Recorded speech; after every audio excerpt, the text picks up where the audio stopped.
Hello and welcome to our review for the Storm Phaze V. Angel and myself in this one, and I'm going to come at this from a different angle. We're going to try a more in-depth analysis where we do more than just throw the ball and talk general reaction. This is going to be more like an actual product review, so it's going to be longer than normal. Let me know down in the comments if you liked it and if I earned a like and a sub. Lots of channels beg you to like and sub. I'm going to try to earn it, so let me know how I did. The short version is that the Phaze V is a straight remake of the Phaze IV, but with different colors and scent. Blueberry Crumble is close to the Blueberry Buckle from the Infinite Physics, but is a little less fruity and more cookie for those interested or that it's relevant to for sensitivities or allergies. Cover stock formula is R2S Pearl with the new Reactogloss finish. We'll talk more about Reactogloss later in the video. Core is the Symmetric Velocity Core at a 248 RG and an 051 differential and 15 pounds, which Angel and I both use. This core is about as strong as you're going to get before moving up to something asymmetric. We're bowling on the typical house shot at Royal Crest Lanes in Lawrence, Kansas. Lane surface is about 15-year-old Brunswick Pro Lane. It's in good condition, medium friction, and the house shot is similar to Kegel's Easy Street, just at 25 or 26 mils, so medium volume and medium difficulty for a house shot. I'd say we see an above average amount of shape here. Ball reaction usually looks pretty sexy. Layout check for Angel, 4 5/8 by 3.5 by 2.5. Second number, of course, doesn't matter on a symmetric ball, but it's a pinup layout for her. Her personal specs are in the description for reference, but she uses this layout on everything. It's predictable and consistent. Medium pin to axis point strength, and the 2.5 pin buffer is also getting towards medium. Gives her a continuous and controllable motion that's stable without being too much too early, and that gives her a bit of pop without being too sharp or jerky. If you don't really understand layouts, Storm's pin buffer layout system Trilogy on YouTube is a great reference to explain it all. I've got that linked in the description below. Just like her P4, Angel's P5 is pretty magical, so that'll give me some time to get a little deeper on the analysis.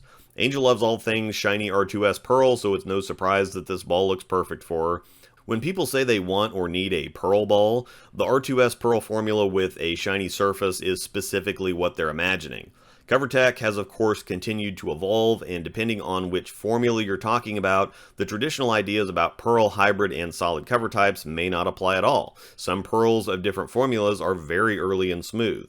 R2S Pearl specifically has been around for a while and very popular because it gives you that skid snap motion you're envisioning, but that manages to be more consistent than you'd expect.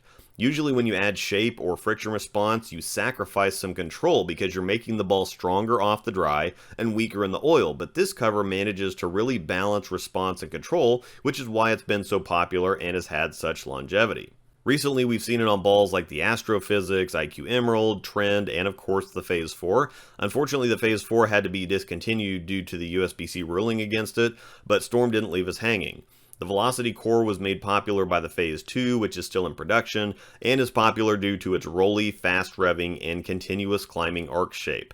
This makes it incredibly versatile because you can make it blend from straighter angles, or get it back from very deep ones because it wants to keep continuing to continue.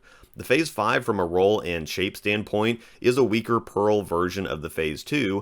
The general reaction characteristics and shot shape are there, just of course in a weaker but more responsive package due to the cover difference. Another comparison would be that it's a stronger original Trend. Familiar rolls, but with the extra core strength, the P5 rolls a bit earlier and revs stronger while maintaining the friction response. When it comes to the new factory finish shine of Reactogloss, we can't feel or see a difference between it and the former 1500 grip polish, either by look, touch, or reaction, so if you were a fan of the previous factory polish finish, you're in luck. If you didn't like the shine, you'll have to scuff it off like you used to, and as always, box surface is just a suggestion. I always recommend resetting it so that you know what it is and you can replicate it. We stuck with the Reactogloss for this video to check it out, but we think that you can treat it like regular polish. It seems to be indistinguishable. Now the test. Phaze IV, same layout, same condition, same everything, aside from it being the previous 1500 grip polish. I expected this to be somewhat different anyway because the Phaze IV to begin with was a little heavier rolling than I expected. It reminds us both a lot of the Sonic for more than just optics. It wants to slow down a little more, it's a little more defined at the break point, straighter off the end of the pattern, and while the P5 is a little rounder, the P4 is more of an arc. Now, generally speaking, they're doing close to the same thing. The shot shape, I think you can see, just adds a wrinkle, and it does create some differences. The P4 is going to be flat sometimes because it's clean, defined, archy, and a little straighter off the end of the pattern. The P5 is a little rounder and more blendy, so it's going to get more of the off-pocket hits because it's also more continuous. It's also a little easier to get deeper with because the P4 wants to straighten out more, so it's going to be tougher to get it to pick up and drive, where with the P5 it's rounder and more continuous, so it's going to pick up and climb up and through the pocket, where the P4 is going to need you to get around it more for that to happen. At the same time, the P5 is a touch slower, so it actually feels a bit weaker overall versus the P4. Definitely a bit easier down the lane. Now, it still covers boards, it still pops, still gets work done, and we both feel like the P5 is the better version personally. Flipping sides, I took a little extra time to think about what I wanted to do with the P5, and we'll start with the P4 while I walk through what I was thinking and why I was thinking it. This is new footage too, as I'm throwing it quite a bit better at the moment. There's just too big of an execution gap between the P4 review and this one to fairly compare them with the original footage I got for the P4. I've been putting up videos and talking a lot about layouts recently, and this was an opportunity for me to test something. My typical symmetric layout is 4x2. It looks great on the vast majority of things, including my last two Phase 3s, so for the P4 I thought I'd copy paste and be fine. To be fair, I've got a rough history with stronger symmetric R2S Pearl balls. The Sonic was average, I had 2 Emeralds righty, 2 lefty, none of which were good. The trend was average, but always seemed to see the lane too late, so I wasn't optimistic going into the P4, but it ended up being worse than I expected. It just locks up right off my hand, it slows down, straightens out, it just never rolls, it kind of lopes and jerks, and while the pins are going down, I don't like the way it's going through them. That's not to say it's terrible, I can still strike with it, but it's so much more difficult to do with the P4 than with other balls. It just fights me the whole way. So after the conversations with the Night Road layout, because of that cover core mismatch and trying something different there, I took a step back and rethought things for the P5 as well. Medium strength cover, really strong symmetric core that I'm juicing even further with this layout. I thought I might be torquing the core up further than the cover could handle. It works on stuff like the P3 or the Idle Cosmos because those have stronger covers that can keep up, but in this case there's already a cover core mismatch that I'm exaggerating with a stronger layout.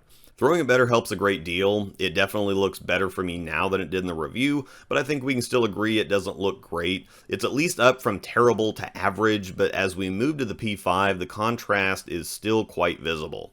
I decided for the P5 to go 5x2. Still pin up, but pull the core back a little, help it down the lane a little further. It's still strong enough to get work done, so I feel like I got a free look in this case. I've also fondly renamed it to the Phase 6 for reasons that will continue to become more obvious. I used to go 5x2, but stuff was a little too long and quick, so that's why I started going stronger on the pin for the symmetric stuff.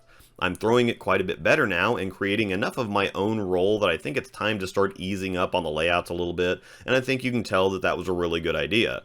Now naturally, I think I was going to be better off with the P5 either way because the P4 kind of wants to lock up, tumble, it doesn't really rev up, and that's not a good look for my game to begin with. I think you can see the overall shape difference aside from the difference the layout created.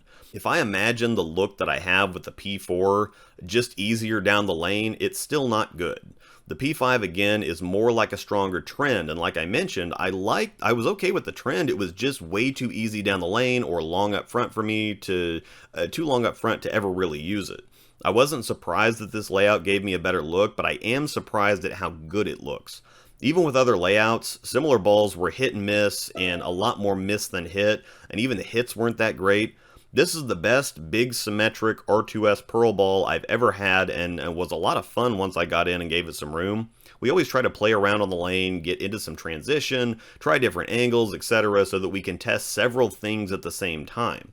The P4 didn't look good from straight, too strong, too responsive, and while I liked the reaction better out of the P5 from straight, didn't really get the job done either. I didn't expect it from either one of them from straighter, so that's kind of a wash.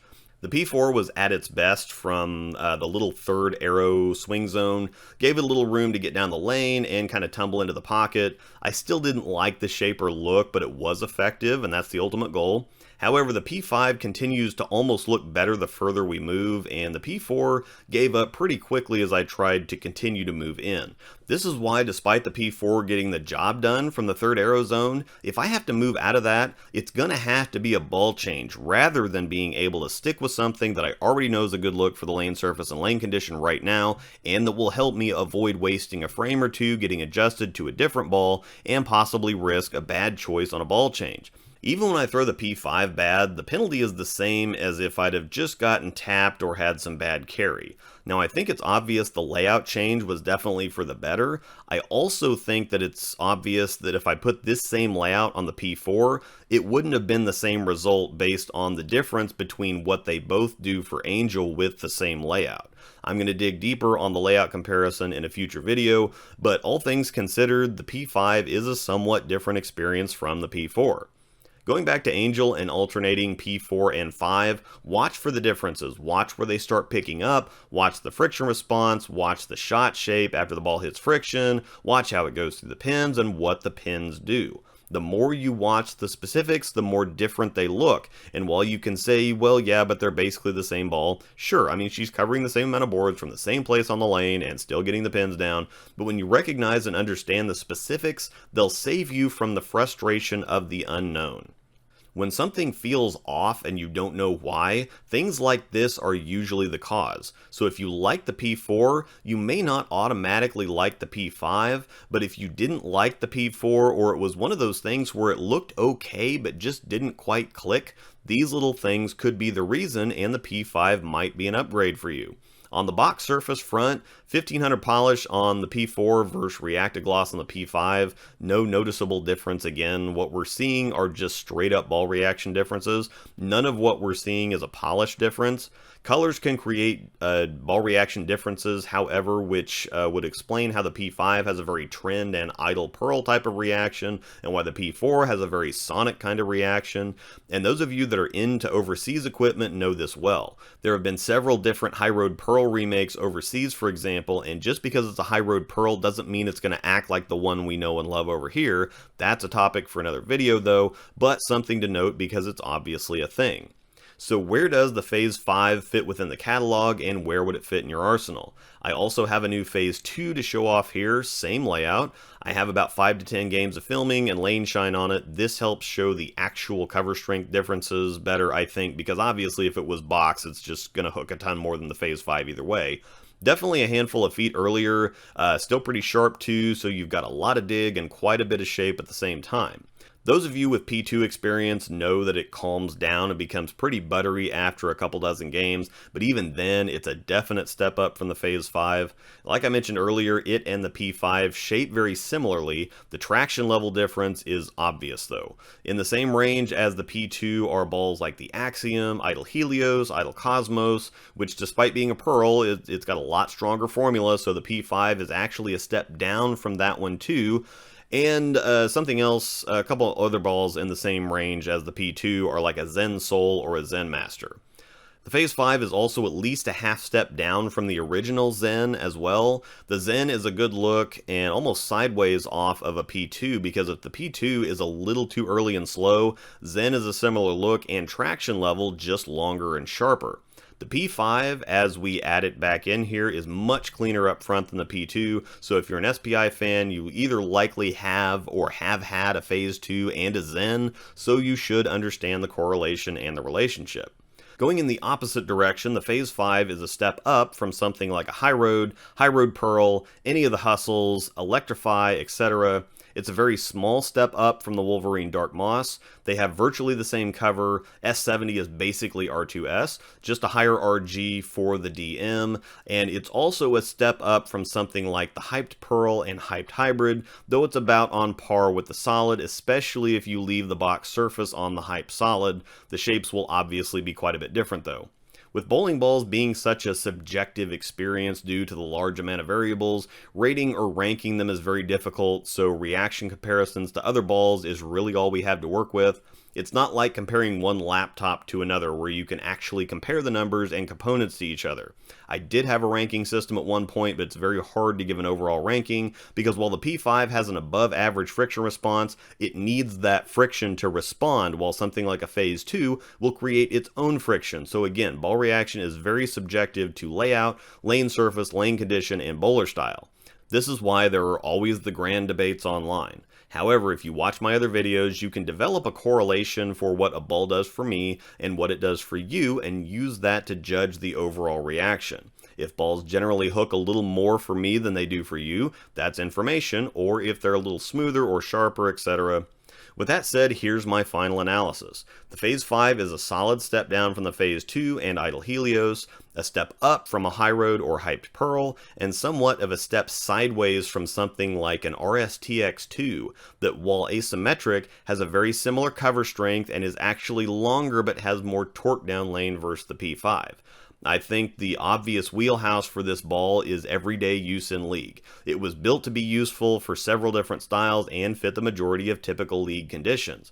While it's not a ball you're going to use out of the box on tougher conditions, it's a very good complement to something like a Phase 2 when you get into transition and need more length or shape, but more overall hook or ball motion than a High Road or Hyped Pearl. It doesn't directly replace the Phase 4 despite being the same ball on paper, and we don't think that's a bad thing. It seems to be an improvement in that the key differences between the reaction attributes of the P4 and P5 are more favorable for the P5 as far as scoring and versatility are concerned, namely a bit more blend and continuation.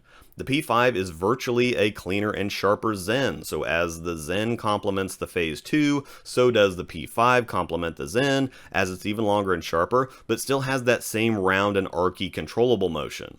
The Phase 5 releases on October 21st, and I probably could have made this into 2 or 3 videos, but after what happened with the Night Road, I realized I should cover more bases in the review rather than trying to milk something into more videos, so that I don't leave you hanging with an opinion or impression that might not represent the whole story. There are also plenty of other Phase 5 videos to come, so be on the look for those. Big shout out and thanks to my Patreon members and great Discord community who were a huge part of making this specific review happen, because my new computer that they so graciously combined to gift me made the editing and specifically the rendering process a breeze, when before, reviews like the Phase 4 and Gem made me regret deciding to go bigger. Thanks of course to you for watching. Let me know if I earned your like and subscription, and if you like these larger, more in-depth videos, and as always, may the strikes be with you.